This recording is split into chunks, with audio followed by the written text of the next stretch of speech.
Basically, feminine communication with your man is based upon your energy, how you're saying something, how you're communicating it, and the tone of voice that you're using.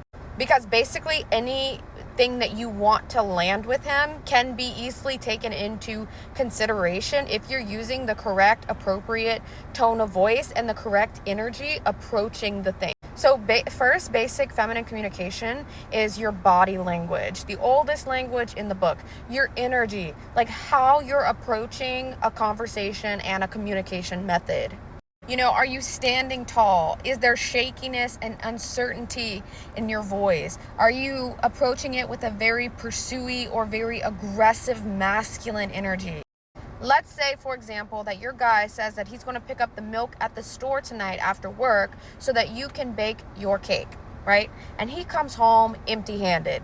So maybe you're a little frustrated about it because he said something and he didn't follow through. But the feminine communication method of it would be something like, babe, did you forget the milk again? Or, babe, I really wanted to bake my cake tonight and us to enjoy a nice dessert, but we really need the milk. Would you please go get it for me? You have to approach these things softly because scorning him to death will never give you results. Honestly, there's so much to say on communication and there's so many examples that I could use. But another feminine communication tip is to integrate feeling and emotion into whatever it is that you're saying as much as you can. So let's say your man shows up with a bouquet of flowers and takeout for the evening. And you are just so happy because you don't have to worry about cooking for the night. And you get to just kind of sit back and relax and you don't have to do dishes, right? Plus, he went the extra mile of picking out some flowers for you just to see a smile on your face.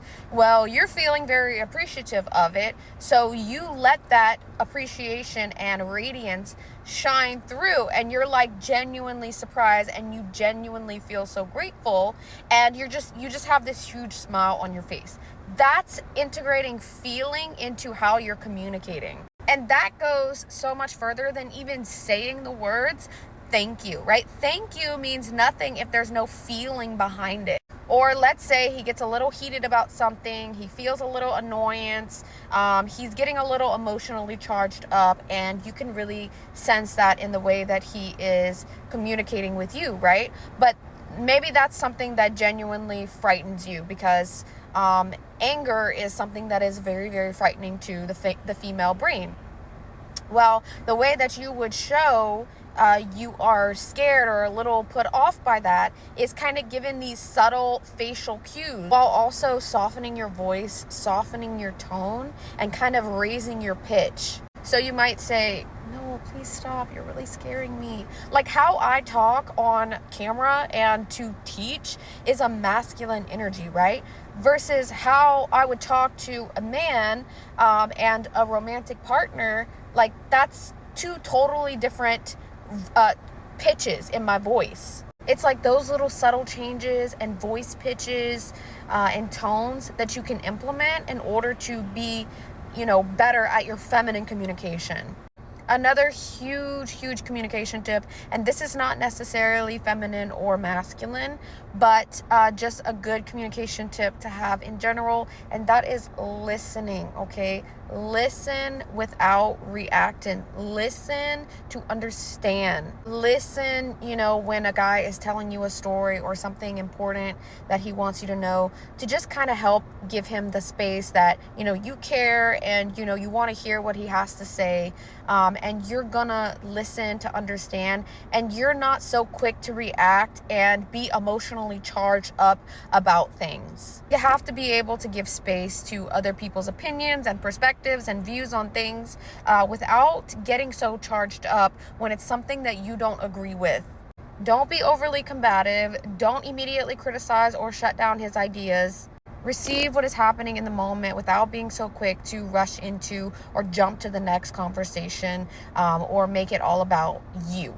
But this doesn't negate that there is a balance here too, right? I'm not saying that listen to a guy who just keeps going on and on and on and he talks too much and he doesn't shut up and you're just kind of bored of the conversation. You're not going to be necessarily turned on to a guy who talks and overshares, because that's a very feminine energy that he is emanating in that instance.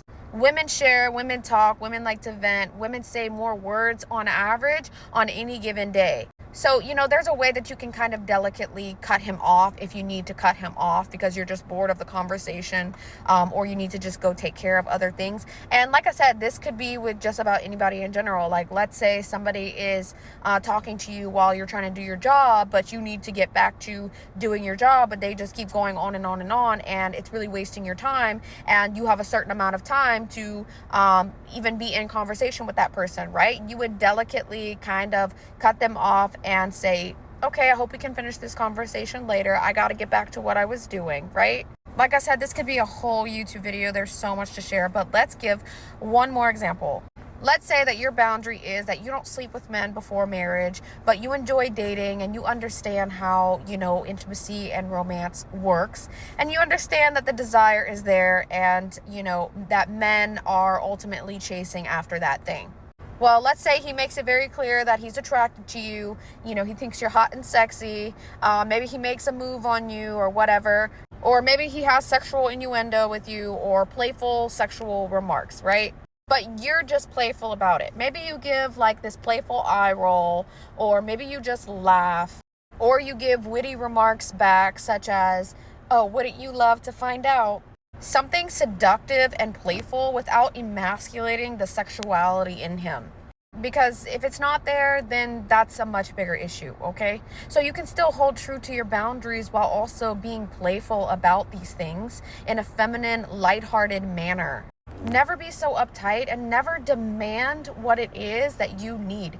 Like I was just saying the other day, you never have to demand for anything. You don't have to say, I need princess treatment, all right? I demand to have A, B, and C. I demand to be provided for. You don't have to say these things because people will be able to sense that and read that through your energy alone and how you carry yourself.